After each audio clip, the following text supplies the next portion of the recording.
देखो बेटा, आज हम 9th यूनिट स्टार्ट कर रहे हैं फिजिक्स की। तो जो 9th यूनिट है फिजिक्स की आपकी 11th फिजिक्स में, इसका नाम है बेटा behaviour of perfect gas and kinetic theory of gas. तो behaviour of perfect gas and kinetic theory of gas, ये क्या है बेटा? क्योंकि ये केमिस्ट्री में भी कंसेप्ट इसके आते हैं। तो पहला जो हमारा कंसेप्ट है वो है इंट्रोडक्शन, इसके बारे में कुछ आइडियाज हैं बेटा। तो यहाँ सबसे पहला जो आइडिया बेटा, आप सभी को ये तो पता 9th-10th में पढ़ता है कि टेम्परेचर जो बढ़ता है, गैस के मॉलिक्यूल्स की जो स्पीड है वो बढ़ जाती है। वो कैसे बढ़ती है, क्या होता है? तो यहाँ आज हम जो कर रहे हैं बेटा, तो इसमें पहले इंट्रोडक्शन में बेटा देखिए कि जो वॉल्यूम होता है गैस का, वो किसके कारण होता है बेटा? That is due to the, किसके कारण होता है? Random motion of the molecules.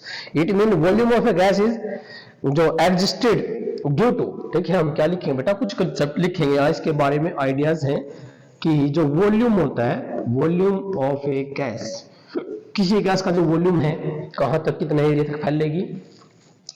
Volume of gas is due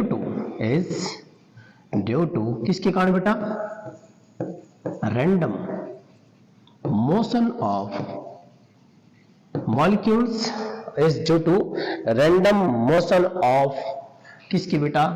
motion of atoms और मॉलिक्यूल्स, एटम्स और मॉलिक्यूल्स किसके बेटा? Of gas, of the gas. ठीक है बेटा। फर्स्ट पॉइंट 1 कि जो वॉल्यूम होता है गैस का, वो किसके कारण ऑक्यूपाइड होता है? Due to the random motion of the molecules. Second जो पॉइंट है बेटा, वो हम करेंगे कि जो प्रेशर होता है वो होता है बेटा due to the collision between the atoms and molecules. क्या होगा बेटा कि जो प्रेशर है, that is the pressure of a gas is due to किसके कारण बोला बेटा? Due to collision, is due to collision. Collision जो है बेटा, किसके बीच में कोलिजन होगा? Due to collision between atoms and molecules, atoms and molecules of a gas. किसी गैस के एटम और मॉलिक्यूल्स के बीच में कोलिजन होगा तो बेटा उसके कारण क्या होगा? आपका प्रेशर होगा। अब बात करते हैं बेटा यहाँ हम नेक्स्ट कि जो टेम्परेचर है, क्या बात करते हैं बेटा? टेम्परेचर। तो टेम्परेचर जो है बेटा किसको रिस्पोंड करेगा? Kinetic energy of the atom या मॉलिक्यूल्स। जो टेम्परेचर है इज रेस्पॉन्ड टू किसको?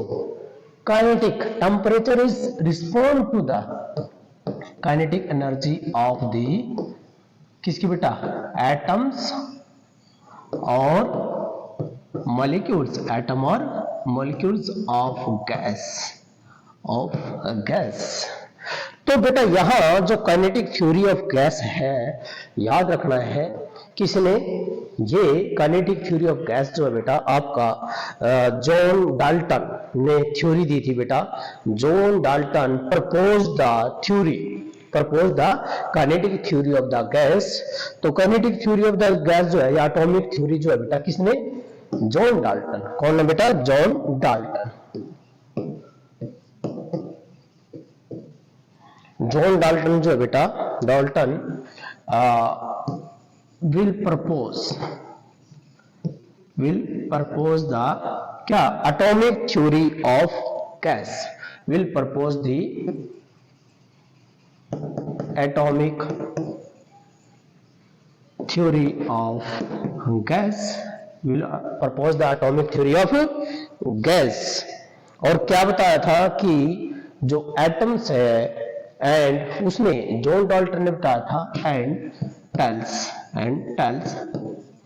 that an atom की जो एटम है बेटा, वो मान लो आप किसी चीज ना तोड़ने लग रहे, आप तोड़ रहे हो, उसके छोटे छोटे टुकड़े कर रहे हो, छोटे छोटे टुकड़े करते करते करते करते एक ऐसा पॉइंट आया, एक ऐसा टुकड़ा बढ़ा जिसके आप टुकड़े नहीं कर पाए आगे, तो उस नॉन फ्लेक्सिबल पार्ट को क्या नाम दिया बेटा? एटम दिया। कहता है tells that an atom is the smallest non-fractionable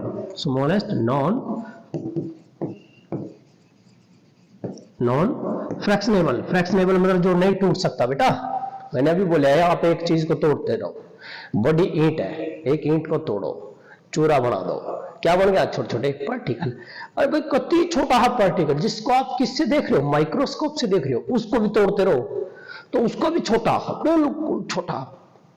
micro में 10 की पावर -6, नैनो 10 की पावर माइनस, पिको 10 की पावर -12, और तोड़ो छोटा छोटा पार्टिकल्स।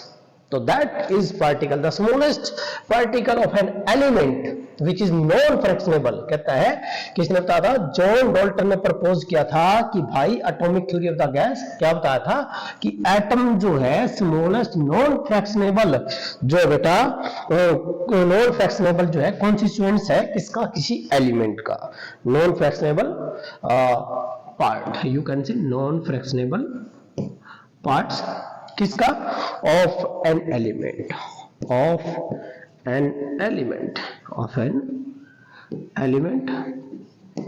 ओके। और ये कहता भाई जिसका साइज जो है बेटा, size of an atom that is 10⁻⁻10 metre, 10⁻⁻10 metre. और बेटा याद रखना है ये जो साइज ऑफ एटम है बेटा, जे थॉमसन हमने बात की थी फिजिक्स में है ये आपका जे थॉमसन, उसने साइज ऑफ द एटम बोला था 10⁻10 होता है। और एक और बात बोली थी कि एटम जो है बेटा इलेक्ट्रिकली न्यूट्रल होता है। इट मीन जितने इलेक्ट्रॉन है उतने ही प्रोटॉन है, but in their native state, not in excited state.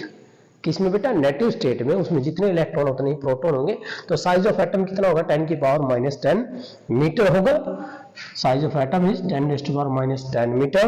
And the atom of the different, बेटा देखिए आप सोडियम को तोड़ोगे, सोडियम के पार्ट बनेंगे, क्लोरीन को तोड़ोगे, क्लोरीन के पार्ट बनेंगे। इसका मतलब है different element having different atoms.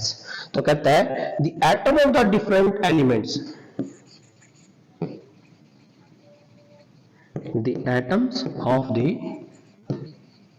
different elements, the atoms of the different elements are different। क्या होंगे बेटा? डिफरेंट होंगे, अलग अलग होंगे। तो ये था बेटा आपका introduction about the kinetic theory of gas, और आपका था जो behaviour of the perfect gas.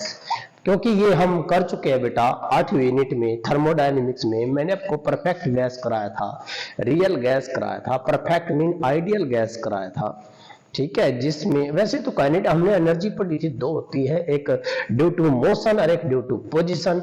Motion के कारण काइनेटिक एनर्जी थी, पोजीशन के कारण पोटेंशियल एनर्जी थी। लेकिन बेटा आइडियल में और परफेक्ट में जो पोटेंशियल एनर्जी नहीं थी, सिर्फ क्या था? काइनेटिक एनर्जी थी, ठीक है। रियल में क्या था? दोनों थी, काइनेटिक भी थी और पोटेंशियल भी थी। ये ऑलरेडी हम पढ़ चुके हैं बेटा। वही है कि एक चैप्टर, क्योंकि बेटा ये जो चैप्टर बनाए गए हैं, यदि मैं देखो बेटा, यदि मैं आपको फर्स्ट चैप्टर के बजाय 8 चैप्टर करा रहा हूं तो ये एक लॉजिक नहीं बनेगा। क्योंकि बेटा ये जो चैप्टर है, हमारे साइंटिस्ट, हमारे जो रिसर्चर होते हैं, हमारे जो शिक्षाविद होते हैं, ये जो चैप्टर है बेटा ये किस तरह बनाए जाते हैं? स्टेयर्स। जैसे जैसे आप ऊपर पढ़ते जाओगे पिछला कंसेप्ट यूज होता जाएगा, आप स्टेबिलिटी, नॉलेज की जो स्टेबिलिटी है बढ़ती चली जाएगी, चैप्टर वाइज। तो जैसे 8वां चैप्टर कराया था थर्मोडायनेमिक्स, बेस क्या था? टेम्परेचर था। आज हम जो है बेटा आगे का बात करेंगे 9th यूनिट के बारे में। तो इसमें इंट्रोडक्शन था बेटा, ये आप सभी कर सकते हो।